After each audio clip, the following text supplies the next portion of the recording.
A graça e a paz do Senhor Jesus sejam contigo hoje eternamente. Para a nossa meditação, sempre livro Bíblia Sagrada. Ficaremos no Evangelho segundo Mateus, em seu capítulo 13, no qual o próprio Senhor Jesus Cristo, ele relata algumas parábolas.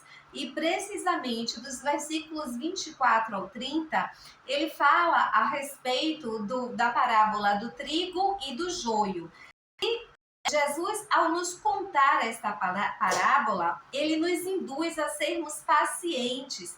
Assim veremos a justiça de Deus, visto que o próprio Senhor Jesus falou que era necessário que o trigo e o joio crescessem juntos até o período da colheita, para que o trigo, ou seja, os salvos por Cristo, eles fossem separados e o joio lançado no fogo.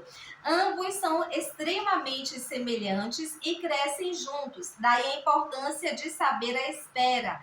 Daí a importância de nós perseverarmos em Deus, visto que o tempo dele não é o nosso, como já foi dito aqui. O tempo da colheita é um tempo no qual o joio será queimado, será ceifado. Tudo aquilo que o homem plantar, haverá um tempo da ceifa, da colheita. Ele colherá, seja para o bem ou seja para o mal. O trigo está representando nesta parábola o bom cristão, de maneira que o joio, os lobos vestidos de cordeiro, os que servem aos falsos deuses. O trigo produz frutos, e frutos gerados pelo Espírito, se nós formos nos comparar com o trigo. Já o joio, ele não produz frutos aprazíveis ao Senhor.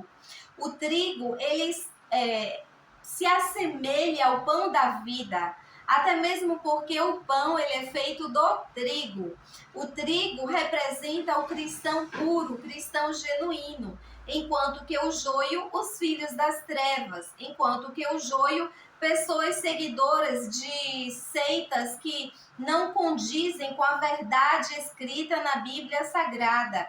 O joio ele é semelhante a uma erva daninha que só serve para alimentar-se da seiva de outras árvores. Então, cuidado, minha irmã, cuidado, meu irmão, com quem você tem andado, com trigos ou com joios. Porque existe no nosso meio espíritos de vampirismos, pessoas que querem sugar até mesmo a sua inocência, o seu amor, o seu bom caráter cristão. Cristão significa pequeno Cristo, imitador de Cristo.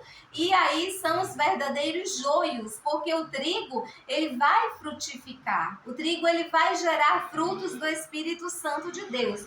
Bem, o trigo significa também prosperidade, abastança, riqueza, fertilidade. E o joio é uma erva daninha, como foi dito há alguns instantes, e sua semente ela pode ser danosa, até mesmo venenosa. Faremos a leitura agora deste capítulo 13, especificamente dos versículos 24 ao 30. Se houver algumas palavras diferentes na tradução na qual eu estarei fazendo a leitura da sua Bíblia, são sinônimos, daí a importância de termos mais de um exemplar. Bem, aqui está escrito: propôs-lhe outra parábola. Propôs quem? O Senhor Jesus. Nós aqui estamos falando das parábolas ditas pelo Senhor Jesus. E assim ele disse: o reino dos céus é semelhante ao homem que semeia boa semente em seu campo. E aí eu lhe faço uma pergunta, não precisa me responder, para a sua introspecção. Que semente você tem semeado? Uma boa semente, frutos aprazíveis a Deus?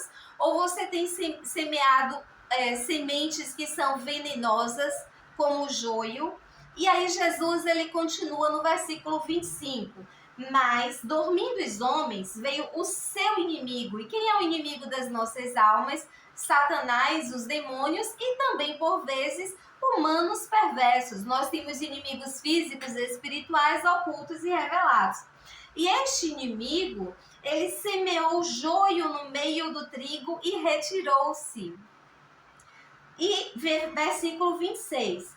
Quando a erva cresceu e frutificou, pareceu também o joio, visto que o trigo e o joio elas são semelhantes, mas só há uma distinção quando elas estão crescidas, daí a necessidade da espera.